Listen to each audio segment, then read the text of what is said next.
Hello, everybody. Welcome to another episode of Unlocked, where we talk about unlocking the potential of you, the people you work with, and the people you do life with.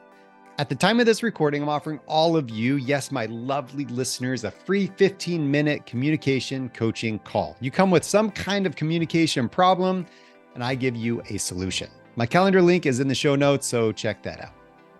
Raise your hand right now if you would say you're creative. Yes, go ahead. Some of you are raising your hand. Some of you are not. I get it. And some of you are going, I don't know. Or some of you are hesitating because you want to say you are, because you don't want to think that you're not, but you don't feel like you can or should, or I don't know. Like, we wrestle with this so much. And I'm going to make the argument that we are all creative. And I hope that we just express that creativity in different ways. Some people go, well, I'm not good at art, Scott. And I say, that's not what I'm talking about. Some of us are creative in that way, and some of us are not. And that's totally okay. I'm not saying if you're creative, you have to go into marketing or design or advertising. No, creativity has to play a role in everything we do. And Dr. Natalie Nixon is going to talk about that on the show today. She is the CEO of Figure 8 Thinking. She's a creativity strategist and CEO, and she excels at providing practical frameworks that help businesses build strategic vision with two things: wonder and rigor. She's the author of The Creativity Leap and the forthcoming book, Move, Think, Rest. And we're going to talk about that as well. With a background in anthropology, her career spans global apparel sourcing with the Limited Brands and design thinking in academia. She received her BA from Vassar College and her PhD from the University of Westminster in London. So we are going to talk all about this creativity stuff today because it's so awesome. And her brain is also pretty awesome. Here we go.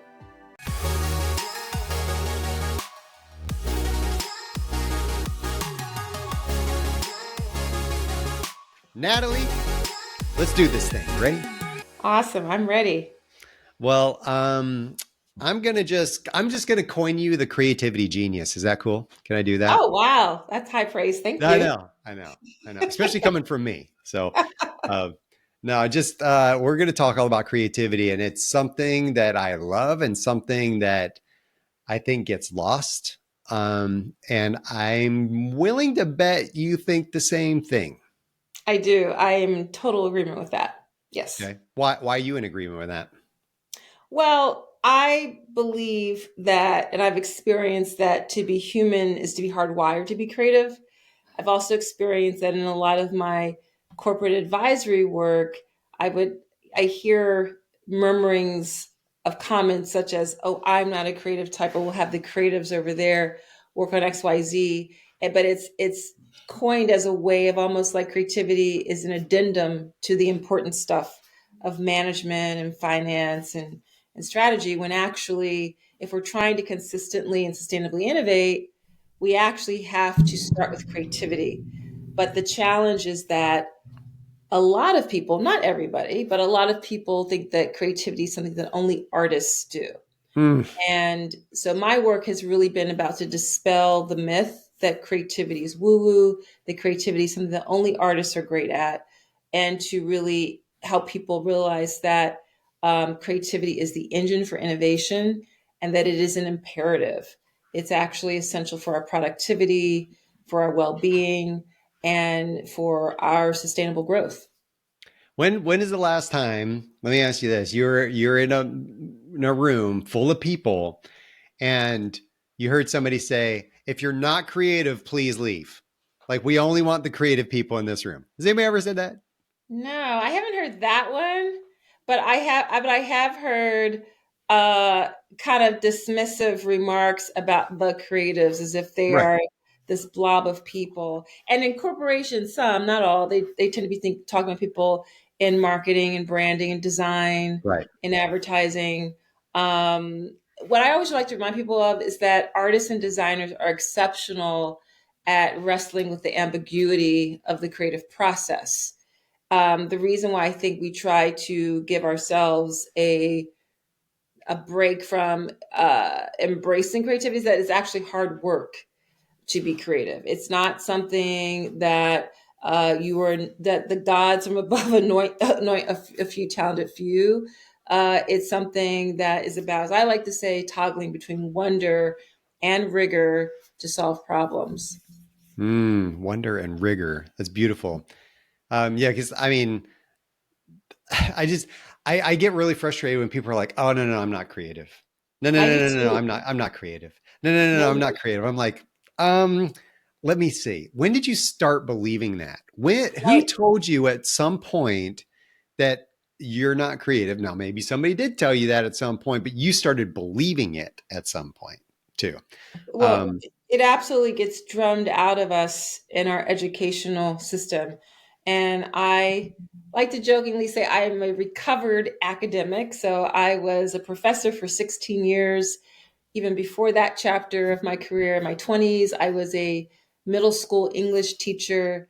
And I reflect on the fact that I went through three very different sorts of educational experiences between ages 4 and 17. So I started out in maybe that's really four types of learning experiences. I started out in crunchy granola Unitarian nursery school, cooperative nursery school. I'm from Philly, and then I went to Philly public schools from kindergarten through third grade. And then I went to suburban public school from fourth through sixth grade. And then I went to Quaker prep school from seventh through 12th grade. And the reason my parents decided to move us from urban Philly public schools to suburban public school is because my mom was spending so much time teaching us like a lot of basics, our multiplication tables, and she was in the school so often. Some of my friends thought she was a teacher in the school, so my parents were really frustrated with that. We ended up going to a school in a suburb of Philly where we learned our three R's really well, and I was a stellar student. But what I realized by the time I got to this Quaker prep schools, I had gotten really good at staying in my lane, giving the teacher what he or she wanted, filling in the dots, making sure I got my gold star. I was very attuned to what it would take to get that gold star or stars on my worksheets. And then I get to this private school where the culture of learning was so different. It was all about falling in love with the process. It was all about ask a different question. It was all about beg forgiveness, not permission. And I was frozen with like fear definitely the first year of seventh grade, a little bit into eighth grade, because it was so much to maneuver and to adapt to. And by the time I was end of ninth grade, I really hit my stride again. But what if everyone, not just people who could afford expensive private school education, but everyone was in a school environment that really fostered. So, what did we learn from that mistake? It's not about the right answer, but about asking better questions and what's the process that we can fall in love with. So, it's really about cultures of learning that we have been exposed to. And we tend to think that it's more efficient to teach to the test, to make sure that we have these standardizations of learning. But one of the things I've learned in growing up as a lifelong dancer is that the arts really teach learning for mastery. So it's less about the grade, but you advance once you have demonstrated mastery, and that could happen in 2 months or it could happen in 2 years, right? But that sort of culture of learning is something that I think really helps to, instead of dimming the light of our creativity, really expand that light, because creativity is so inextricably linked to problem solving and ambiguity, which we are never going to get away from ambiguity and problem solving. I think a lot of organizations, and I'm going off of some of your thinking here, is that um, organizations look at this creative process as kind of we only need it right here, and then we don't need it anymore, right? We just need it at the very beginning of concepting this idea or whatever. Let's get all the people, and then when we go to marketing, that's when all the other creative stuff happens. But when you talk about it, you think of it as a must-have, not a nice-to-have. Um, why should organizations think about it that way? Organizations should think about creativity as an imperative and as a must-have for several reasons. Number one, they will be able to attract and retain the best talent if they build cultures of creativity. And again, if they want to embrace my way of thinking of it as toggling between wonder and rigor, they also need it because they also need to think about creativity as this must-have, because whether you're talking about launching new product into market, developing a sourcing supply chain strategy, figuring out a better financial model.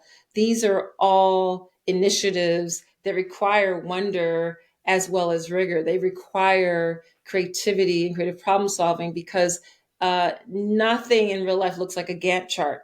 Nothing. You don't. Nothing looks like this lockstep process. When I worked in the fashion industry for a division of the limited brands, I worked in global sourcing. And if I took away nothing else from that chapter of my career, it is that if anything that could go wrong will go wrong. There's going to be a big wedding in a village that is home to like 40% of the people who are on this working this garment assembly line. There's a strike at the port.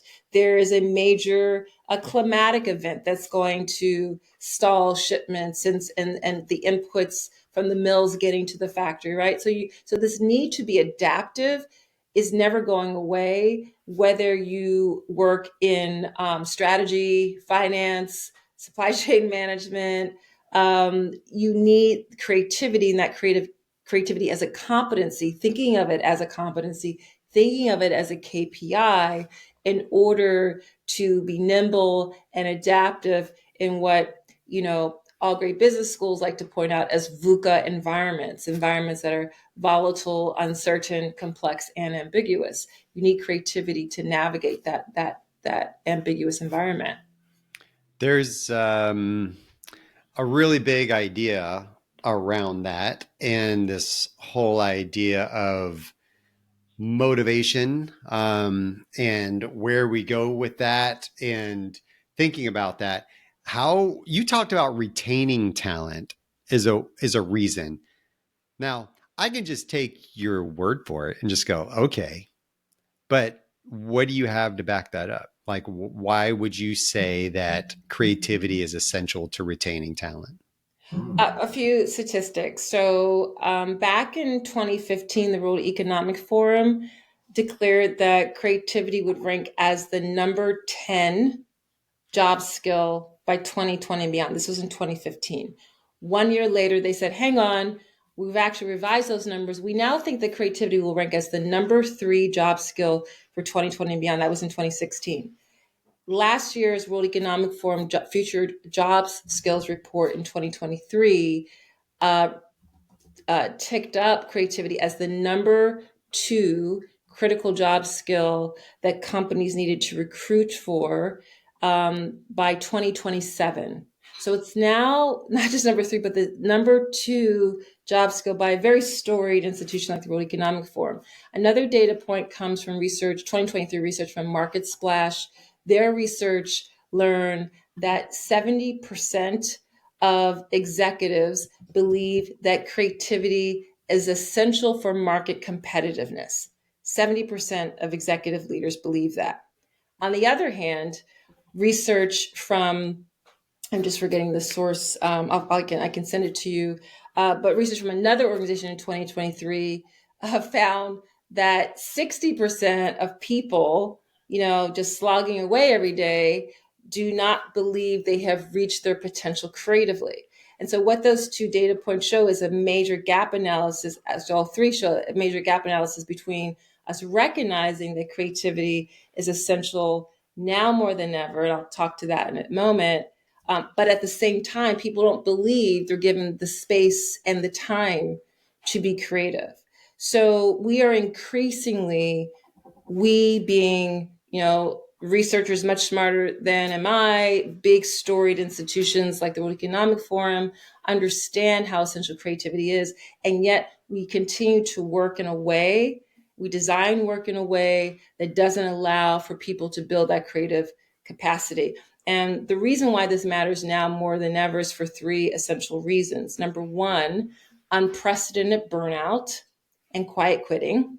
Number two, new rules for hybrid work. So the COVID pandemic was this really unfortunate experiment, proof of concept that we actually can work in much more flexible ways if we need to. We have the technology to allow for that.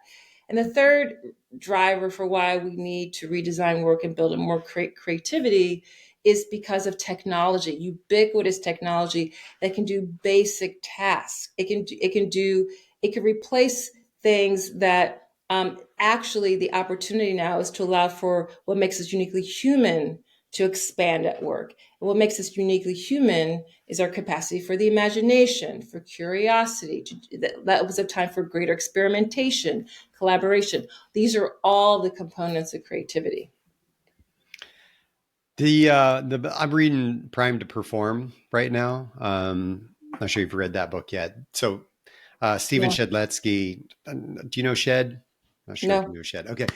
He was another guest on my show. Amazing person. And you worked with Simon Sinek and still does quite a bit on some of the things he's doing. But Prime to Perform talks about the motivation factors in a team and what it takes to do that. And at the top of what they've determined through research and through other things that they've looked at is that the idea of play is the top leading indicator, a direct of direct motivation, like a direct cause of people feeling motivated at work and feeling like they're going to get something. And that idea of play is I think what you're talking about. Creativity fits into that idea of play.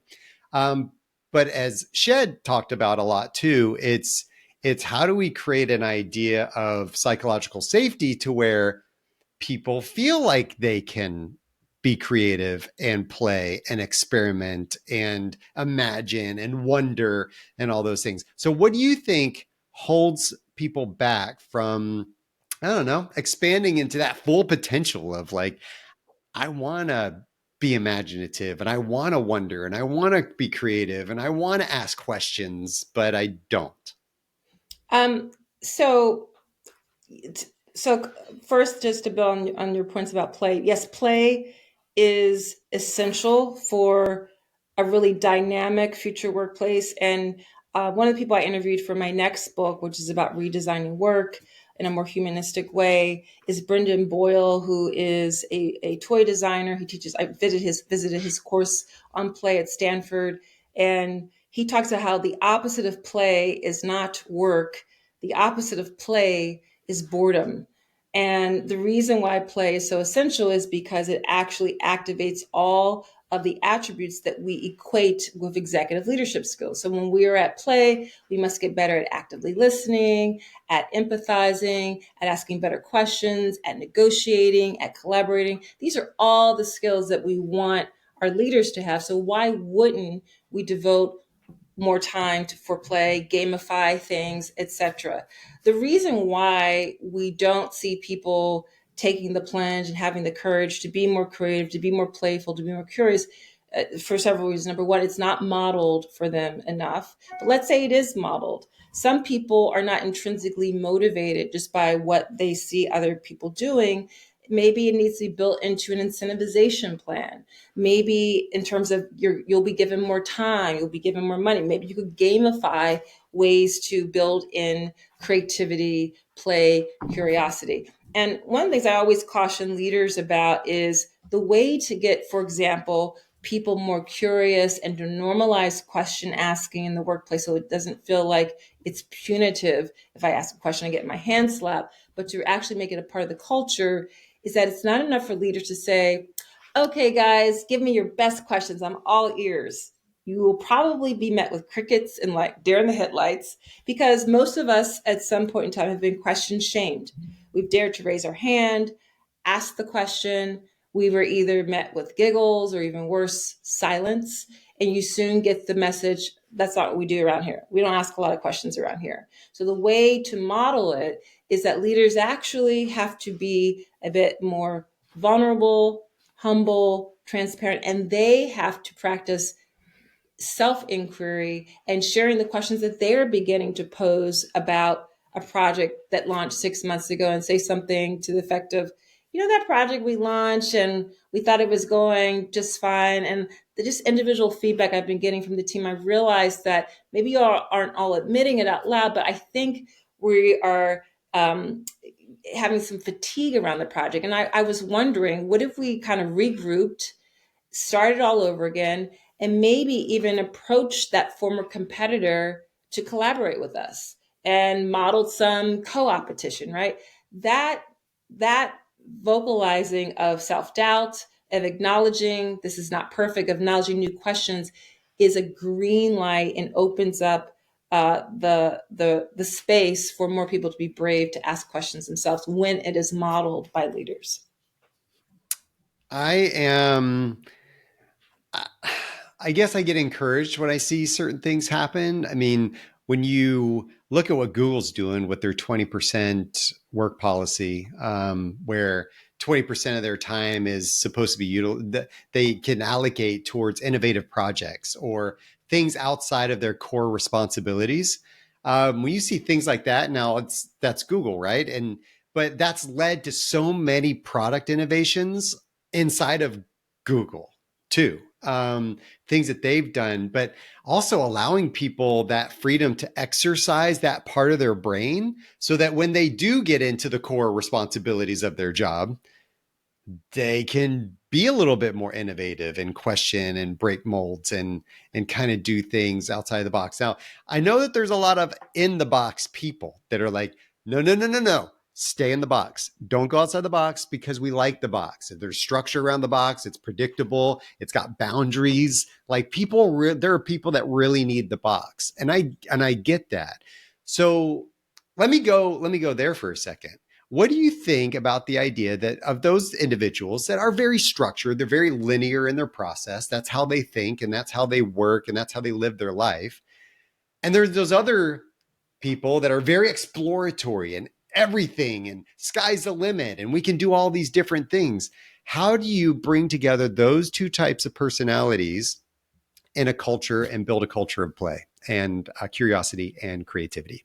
Those are actually the best cultures when you have that multiplicity of styles and of what feels normal and safe for me. So I naturally dwell in the sphere of wonder. I love big picture thinking and asking big juicy what if questions. It requires me to double down a little bit more for the rigor. So and let me also just clarify, just an update. Google actually does not do 20% time anymore. They decided, I don't know the behind the scenes conversations, but they decided to shut that down. But what's really cool is that Gmail was birthed out of that. But there's other, companies can still do their own versions of 20% time of giving people time to tinker. But the in my parlance, the wonder and the rigor is a really dynamic, copacetic coexistence. As I've written about, uh, we need both. Wonder is found in the midst of rigor. Rigor cannot be sustained without wonder. Wonder is about curiosity and audacity and awe and pausing. It's really hard to wonder when you're going 80 miles an hour. Rigor is not rigidity. And some of the clients I've had, and the initial time of our working together, they're kind of conflating rigidity with rigor, and they're very different. Rigor is about focus, time on task, discipline, skill mastery. And so the way I like to think about it, I created a card game called the Wonder Rigor Discovery Deck. When I was first prototyping this game, and I would observe people playing it, so there was a 2x2, of course, because I'm a nerd and I love 2x2s and frameworks. And I created this 2x2 that was looking at dimensions of when you're working with high rigor and low rigor and high wonder and low amounts of wonder. And so there were 4 dimensions of that. So when you're working with a lot of rigor and very little wonder, I call that specialization. When you're working with low rigor and low wonder, I call that hacking. When you're just duct taping everything together, we're working with a lot of wonder, a little bit of rigor. That's called being super audacious.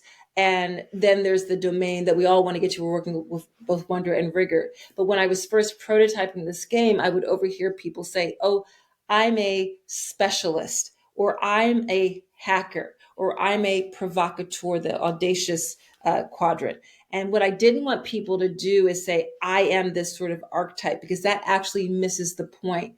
The point is to become adaptive and situational. So, as I've just admitted, I love dwelling in the space of time and space of wonder, but there's no way I could have, for example, I completed a PhD while working full time in 4 years. There's no way I could have done that without a healthy dose of rigor, which is about time on task, doing the darn thing, unpacking it into all its components, and taking it step by step by step. So, situationally, it's important to identify how much more wonder do we need to build into this process, or how much more rigor?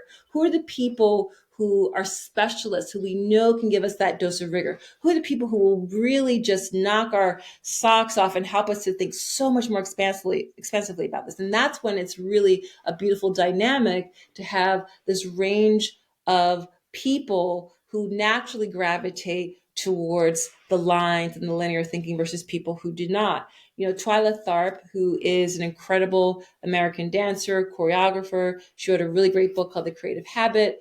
And she famously wrote that before you can think out of the box, you must start with the box. You need the box. You need to know the rules so that you can break them, so that you can stretch them and rebound off against them. And the last example I'll just share is my husband, John. John is an attorney. He's an executive compensation attorney. He kind of built his career as a tax benefits lawyer. So he's a very different type of beautiful brain than I have. And I see the creativity in his work all the time, because he feels very secure and safe in the plan. However, his job is really to do scenario planning. His job is to really, given the law, given the realities of the constraints that we're working with, what are different angles and ways to think about this problem? That is a creative act. So no one gets off the hook saying, oh, I like rules and I like standards and I like, great. You are also creative, so it's part of all of us, and all of the prowess that we can bring to a problem at hand. What do you think the difference is? And I don't know if you have any thoughts on this, or if you've done any research on this, or you've read any research on this. The difference between the now adults who continue on the framework of, oh, I'm a creative person. Like, because I believe that as children, we don't think we're not creative or are creative. We just kind of are. We just do our creative thing, right? We play and we make things and we draw things and we say, I'm going to be a astronaut when I grow up, or whatever we say. And then at some point, and it's staggered throughout everybody's life, of when it turns off, of when all of a sudden we stop doing the wonder thing, or we stop doing the creative thing, whatever we define creative to be. What's the difference between those that grow up and continue to have that thought versus those who grow up that say, oh, no, I'm not that. I'm not creative. I'm not, like, what's the difference between those personality types? Do you know? Do you think about that at all? Um, I think that it's not so much some of us turn it off and that's it, and some of us keep it on. I think that I think creativity loves constraints, and that when most people reflect back on their lives, they are really turning on the creativity during times when there are incredible constraints on time, constraints on money, constraints on people talent. And um, we tend to keep going in the direction where we are rewarded, where we see positive results. So for some people, the positive result might be in the form of, I feel really great about myself. I feel more productive. I feel like I have purpose when I am behaving and working in this way. For other people, that realization comes in bits and spurts, or it comes much later in their lives. I link it back to intuition. And I think that intuitively, all of us at some point are driven to a much more creative approach. But depending on how loud that judgmental voice is, oh, that's not practical, that won't make you money, that makes no sense to people on the outside, can be a deterrent. I know in my case, When I was in college trying to decide what to major in, I wanted to really not disappoint my parents. They invested a lot in in a very expensive education. I wanted to please them. Um, but the subjects that I loved, I was like, oh my gosh, there's no way they'll support me in that.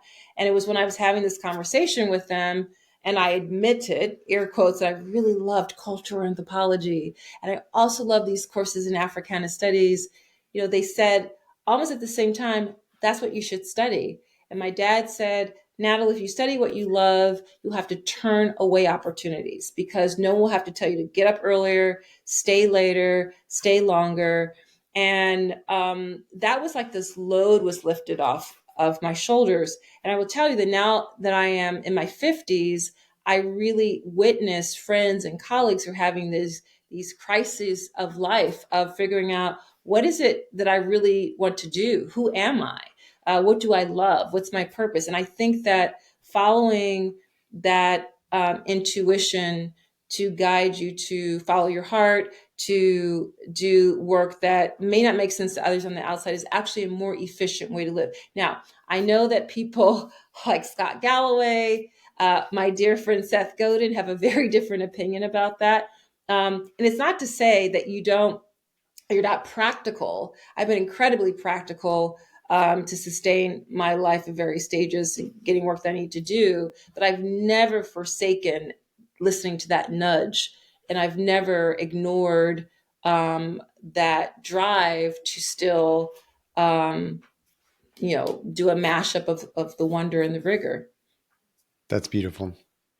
When you write about these things, in fact, you have a new book you're working on that comes out September 2025. If you're listening to this before that, stay tuned. After that, go get it. So, but excited to hear about that because it talks about this idea around creativity, but also the idea of work and how we think about work and how we need to rest from work and those ideas. I don't know how do all those things interplay together when we're really talking about work and then how much we work and the rigor part of work and the wonder part of work and the rest part of work. How do you bring all those together?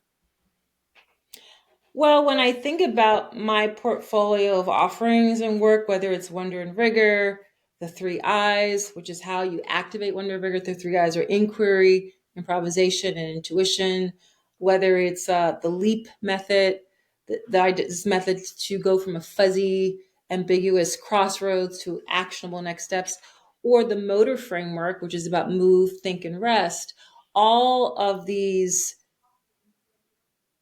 platforms ladder up to helping people get to creativity's ROI. Creativity absolutely has an ROI. There's not a fuzzy dotted line between creativity and business impact. There is a solid bold line. And my next book, which thank you for the shout out. Yes, it comes out September 2025. It's called Move, Think, Rest, Redefining Productivity in Our Relationship with Time. And the reason I wrote this book is because I was observing people kind of dying a slow death at work, and also people having experiencing this trust gap with this onslaught of technology, and feeling this kind of inner terror of like, what does this mean for me and my place and my value? And one of the things I propose in this book is that we put our old models of productivity to bed, because the way we've thought about productivity is really a relic of the first industrial revolution. The ways that we have thought about productivity do not make sense as much anymore in a world where we do work that is based on the intangible, that we cannot see. So for example, GDP has no way to measure search engines. There's no way to measure so many of the tools that we use that are, to borrow from what feminists call invisible work. So the reason why we need to redesign work is that we have an opportunity to shift away from a way of thinking about productivity, which is based on what's visible, what's fast. We measure what we can see. We value what we can measure. It's outputs based, and shifting to what I call cultivation 2.0, So before the first industrial revolution in the 1860s, most societies around the world the economy was tied to the land. It was tied to agriculture. And in an agricultural based economy, cultivation is the MO. So where productivity is kind of an either or paradigm, cultivation is both and. Cultivation values spurts of growth and slow. Cultivation values the solo practitioner and the collective. And cultivation values what we can see on the visible realm and what's happening underneath on the dormant level. So this is what I'm really proposing we embrace, not just in the future of work, but now, because we have technology that can do basic tasks. We have unprecedented levels of burnout, and we have new rules for hybrid work. So we have all these great opportunities to put humans back in the center of work. So that's what Move, Think, Rest is about. Ah, very good. Okay, cool. You're speaking everywhere about all kinds of stuff around this idea. And people are like, I want more of her brain. I want more of her smart brain. And I got some of your smart brain here on the show, which I'm so grateful for. But people want more of your smart brain because you have a smart brain, Natalie. And I think Thank people you. should hear more of it. So, but they want to find out more about how to get you to come speak at their events. Where do you speak? How does that all work? And how do they get you? Well, thank you so much, Scott. If people go to figure8thinking.com, it's like figure eight ice skating, but it's the number eight, not spelled out, figure8thinking.com. One thing to do is to sign up for the Ever Wonder newsletter. So there's going to be a link that's pretty obvious at the top of the page to sign up for the newsletter. That way, subscribe to my blog, get my newsletters, get really actionable content that you can deploy in your personal life with your team. I'm always interested in speaking around the world, whether it's on a topic around leadership, around change management, around future of work. The common thread in all of my keynotes is, again, creativity's ROI. That's the lens that I use to think about change management, supply chain management, leadership, etc. It's really about helping you to understand that creativity can amplify business results. So there's an easy link to use to get in touch with me. We can have a short chat. I'd love to learn more about your event. And of course, ways to dig into my content or buy the books, check out the card game, and follow me on LinkedIn. Rockstar. Thank you. Please, please, please keep preaching this. The world needs to hear it. And I mean, I see the slow death at times too. I just see the struggle, I see the struggle and the pressure and all the stuff. And if we could just integrate a little bit more of this idea into our work culture and what we're trying to do and be, I wonder what we'd be capable of, Well, first of all, it's totally within our grasp because this is less of a technology revolution. This is a human revolution. We keep putting our focus on the tech. We keep putting our focus on the speed. We're forgetting that because we can get the answers this more quickly, now we have time for spaciousness. Now we have time to collaborate. Now we have time for greater experimentation. So what I do in this next book is lay out some very practical things that you can do. I lay out the why and then the how. But what this world could look like is a world where more of us are flourishing and where we are truly using our imaginations for good and for, dare I say, better business results. The two are not mutually exclusive. Keep bringing it, Natalie. Keep bringing the smile. Keep bringing the good, smart stuff. I appreciate you. Thank you so much, Scott, for having me. This was a great conversation. Thank you. Did you ever think that creativity had an ROI? I love this idea of combining creativity with business. And ROI is such a businessy term when we think about profitability and excelling our business and growing our business and doing all the things. When we think about creativity's ROI, what is that? And is it always tangible? No, it's not. But when we look at the benefits of creativity and when we talk about this idea of play, we have been able to see that the companies that invest more in this idea of play, and creativity are outperforming those that don't.